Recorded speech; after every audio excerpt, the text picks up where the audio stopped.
E aí, galerinha, tudo bom? Professor Renato Baggio, mais uma vez com vocês aqui, dando andamento no nosso assunto de voz passiva. Como assim? Não terminamos tudo na aula passada? Na verdade, toda a fundamentação da aula passada eu vou precisar para essa. Então, se faz muito tempo que você assistiu aquela aula, vale a pena olhar ela de novo. Olha lá, assiste de novo para você poder acompanhar isso aqui melhor. Porque a gente vai precisar daquela fundamentação, daquelas 3 regrinhas que a gente deduziu com 3 dedinhos, certo? Por quê? Porque nós vamos falar de casos especiais da voz passiva. Casos especiais da voz passiva, tá?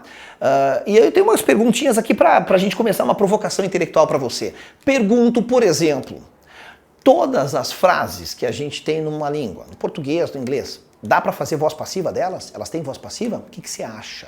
Né? E o que acontece, por exemplo, existe frase com mais de um objeto? Porque a gente viu pelo nosso macetinho da aula passada o seguinte, né? Ele escreve livros, ó, eu tenho um objeto, e é o objeto que passa para frente. Livros são escritos. Pois bem, mas o que acontece, por exemplo, quando eu tenho mais de um objeto na frase? Quer ver? Vou te dar um exemplo, tá? Quando eu digo assim para você, ela me deu um presente, tá bom? Ela me deu um presente, certo? Ó, quem dá algo a alguém. Concorda comigo? Quem dá algo a alguém. Então o que acontece? Vamos pôr essa frase aqui no quadro aqui do ladinho para você entender o que acontece quando eu tenho uma frase do tipo ela me deu, she gave me, opa, deixa eu escrever bem bonitinho aqui para ti, ó.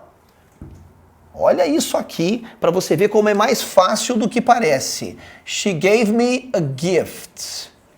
Que lindo, meu Deus, que letra linda. Então tá bom. Bom, tudo começa com essa história da gente identificar o verbo. Tá aqui o verbo da minha frase, porque quando a gente aprendeu as regrinhas na aula passada, a gente faz essa inversão em cima do verbo principal. Agora vamos entender essa continuidade aqui, ó. Olha o que eu vou fazer com as minhas mãos para você entender o seguinte. A gente não entrar muito nesse linguajar de verbo transitivo direto e indireto. Pois é, isso acontece, mas vamos lá. Aqui tá o verbo dar. Olha a minha mão, dar, tá? Visualiza. Agora você vai materializar a frase. Quem dá algo. Por que eu pego esse algo aqui com a minha outra mão e faço bater assim, ó, para te mostrar que o algo vem direto depois do verbo. Quem dá algo. Então o meu algo é o meu objeto direto. Porque ele vem direto depois do verbo. Simples assim. Então o meu algo, olha aqui, um presente, é o meu objeto direto. Legal? Tranquilo, né? Agora vamos continuar aqui no raciocínio, ó. Verbo dar. Quem dá algo a alguém. Imagine que eu tenho o meu azinho aqui do lado, né? O meu azinho. Para eu poder chegar no alguém, eu tenho que chegar de maneira indireta. Eu passo pelo meu azinho. Então, olha só. Quem dá algo. Veio direto depois do verbo, objeto direto. A alguém. Para chegar no alguém, eu cheguei de maneira indireta. Então, o alguém é o meu objeto indireto. É isso mesmo que você está vendo aqui. Eu tenho uma frase com 2 objetos. O que é que eu faço quando eu tenho uma frase com 2 objetos? E aí essa é a nossa primeira proposta de hoje. Quando a frase possui 2 objetos, normalmente o objeto direto é uma coisa e o objeto indireto é uma pessoa. Opa, será que faz sentido isso? Olha aqui, ó.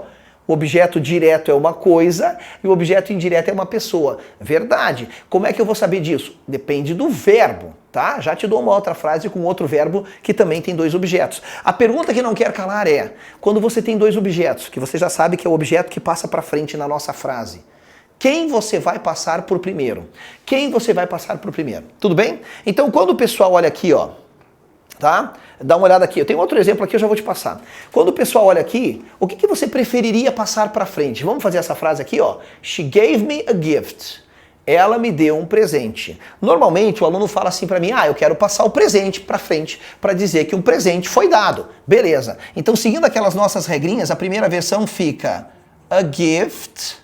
O verbo principal vai para a terceira forma, vai ficar given, ó. E aí eu acrescento o verbo to be com a mesma carinha desse cara aqui que está no passado. Então, verbo to be no passado. A gift was given to me. Esse me vai ficar assim mesmo. Essa é a forma que os alunos dizem para mim que eles mais preferem fazer e faz sentido. Ela me deu um presente foi dado a mim. Só que agora eu vou te falar uma coisa muito importante, você já pode anotar aí como um macete, tá bom? Normalmente, quando a gente tem uma frase com 2 objetos, Eles lá preferem passar o objeto indireto para frente. Como assim? Pois é. Então vou te transformar isso num macetinho.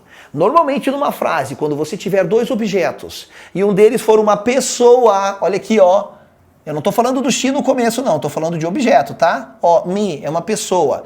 Eles preferem passar a pessoa para frente. Só que aqui nasce um probleminha. Me não começa a frase. Então esse me, na hora que eu vou passar para frente, ele vai virar eu. Me, eu, que no inglês é I. Beleza. Primeiro ponto resolvido do nosso macetinho, que o objeto passa para frente.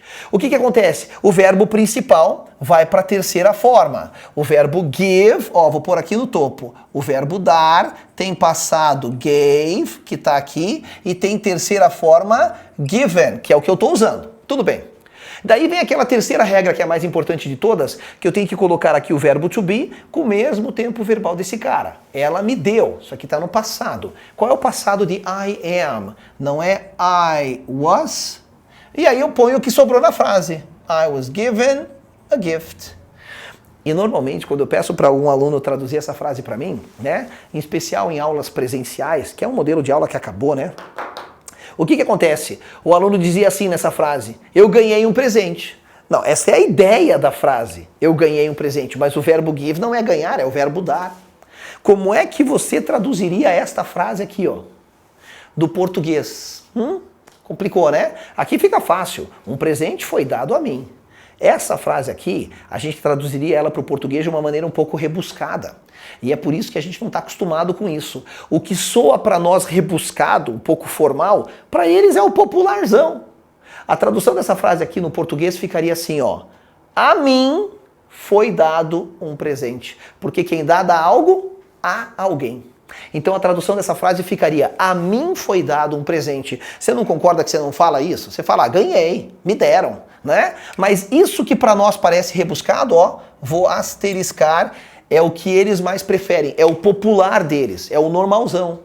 Então, vamos lembrar do macetinho? Quando eu tenho uma frase com dois objetos, tá? Ó, não importa aqui se é objeto direto ou indireto, vamos macetear. Se um dos objetos for uma pessoa, eles preferem passar a pessoa para frente. O que para nós soa um pouco rebuscado, para eles é a forma que eles preferem, que é a mais coloquial, a mais normal. Eu fiquei de te dar um outro exemplo, não foi? Um outro exemplo com o verbo, por exemplo, contar. Contar, ó, contar. Quem conta, conta algo, ó, objeto direto. A alguém. Vai ter dois objetos, o algo e o alguém. E aí, de novo, o alguém, eles vão preferir passar para frente, eles preferem passar a pessoa. Então, dá uma olhadinha aqui, ó.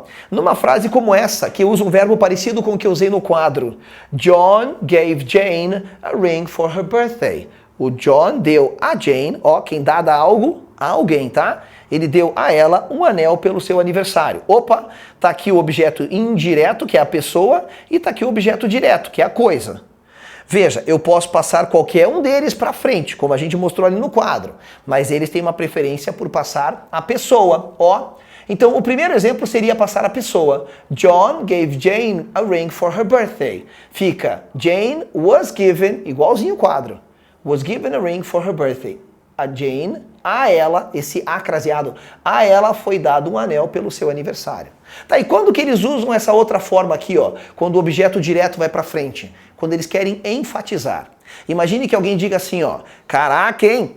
Deram um carro pra Jane de aniversário. Pô, um carro. E aí você quer corrigir a informação, você fala, nada a ver, que carro? Aí você quer enfatizar, você diz assim, ó, um anel foi dado a Jane pelo seu aniversário. Você vai usar o objeto direto quando você quer enfatizar ele, tá? Então, a ideia, claro, pode transformar das duas maneiras, como a gente viu ali, mas quando você passa o objeto direto, a coisa, pra frente, a ideia é enfatizá-la. Simples assim. Bacana? Então, ó, John gave Jane a ring for her birthday. O John deu a Jane um anel pelo seu aniversário. Se eu passar o anel pra frente é porque eu tô querendo enfatizar ele.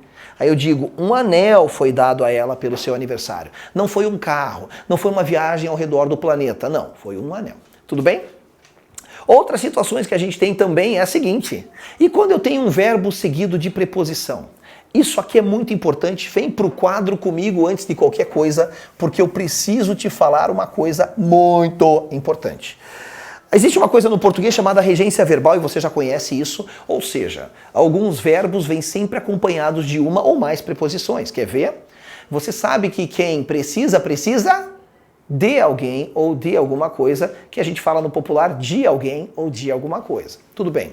Quem está interessado em alguém ou em alguma coisa. Quem depende de alguém ou de alguma coisa. Quem vai a algum lugar, embora a gente não use isso, né? A gente fala, eu vou no cinema, mas é ir ao cinema. Tudo bem. O fato é que você percebe que os verbinhos eles estão amarrados a algumas preposições. O nome disso no português é regência verbal, certo? E não é diferente no inglês. Um verbo pode estar sempre amarrado a uma ou mais preposições. O fato é que eu já disse tudo, ó, está amarrado. E por que eu digo isso? Porque dependendo da preposição que acompanha o verbo, ele acaba mudando o significado do verbo. Quer ver? Vamos pegar esse exemplo aqui, ó. Eu tenho um verbo que é seguido de uma preposição. Quem olha, olha para alguma coisa ou para alguém. They are looking at us. Eles estão olhando para nós. Legal, né? Tudo bem.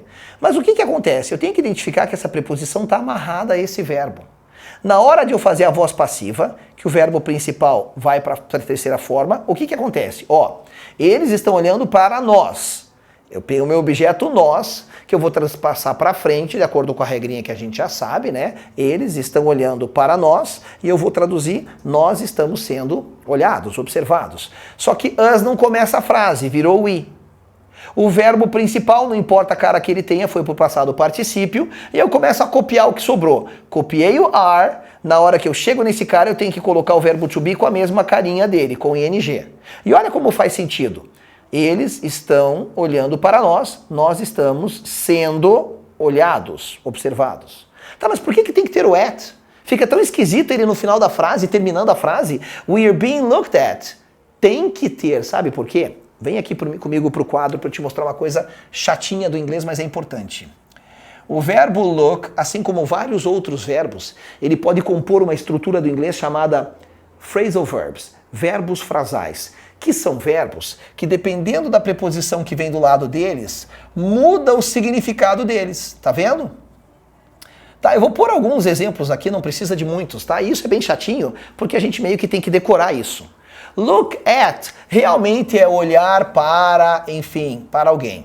Look for significa procurar. Olha isso. A preposição mudou o significado do verbo. Look after significa cuidar. Ou seja, o que eu estou te provando aqui? Que é a preposição que define o que o verbo quer dizer. Então, se eu não coloco ela aqui, ó, essa frase não fica com o significado completo.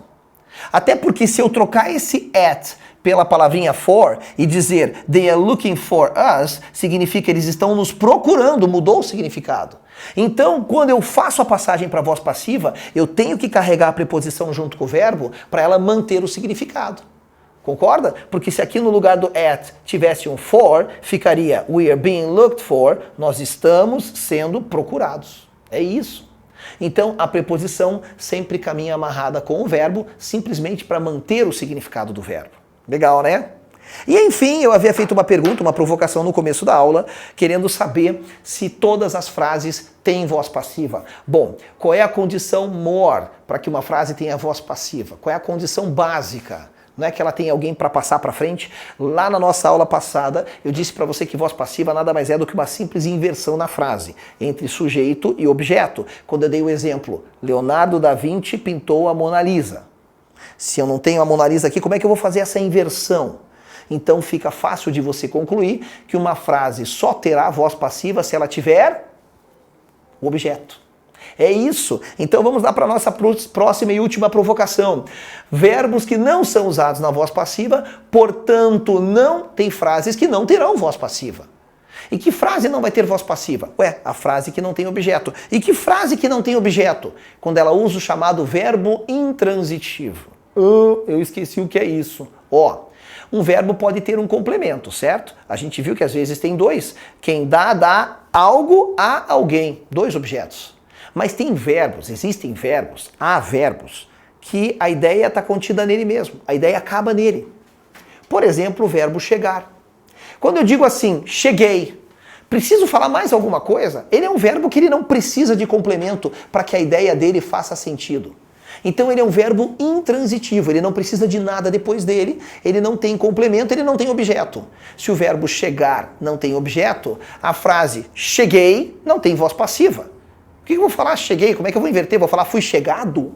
Não rola. Então o que acontece? Existem sim algumas frases que não têm voz passiva e é isso que eu acabei de explicar. É quando elas não possuem objetos. Se não possui objeto, não possui quem passar para frente. Por exemplo, o verbo chegar, o verbo morrer, eles não precisam de mais nada depois deles. A ideia encerra neles.